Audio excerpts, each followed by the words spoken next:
Good evening. This is Grandma Freeman, and I'm building a beef stew.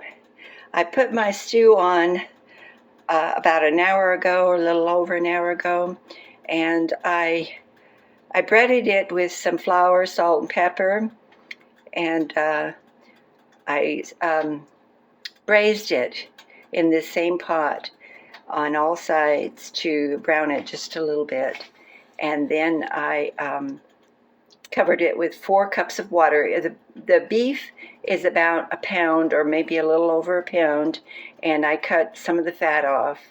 And so it's been simmering for over an hour now, and I just now added the onion and the celery.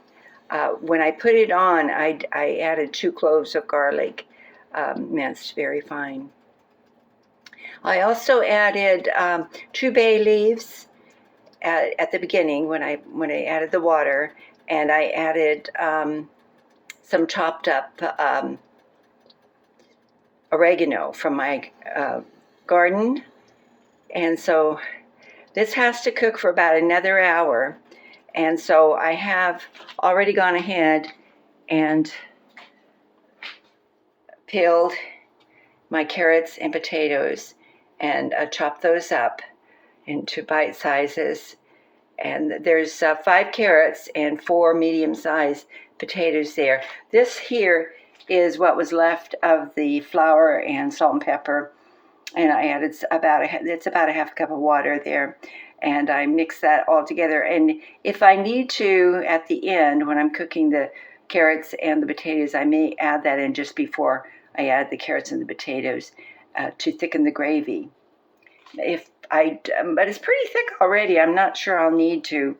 And then I'm also the peas are optional, but I think if there's room in the pot when I get the carrots and the potatoes in, I'll add peas. And I do want to add these petite diced tomatoes. My recipe says two cans of this 303 cans, and but I'm going to add 1 and see if I think it needs another can. So I'm not sure I will be adding the peas, but the peas do add a nice flavor. If I add the peas, I'm going to rinse the juice that they came in off, and then just add those at the end.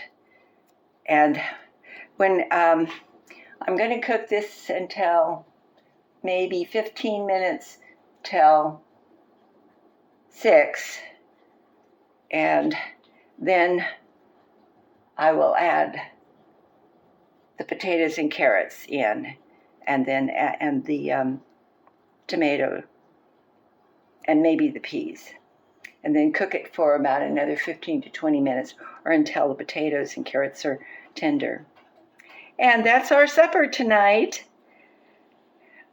This is this recipe is in the Freeman Family Cookbook, and I based it on my mother's old-fashioned stews that she made while I was growing up. So I hope you enjoy thinking about making a stew. And when I was working as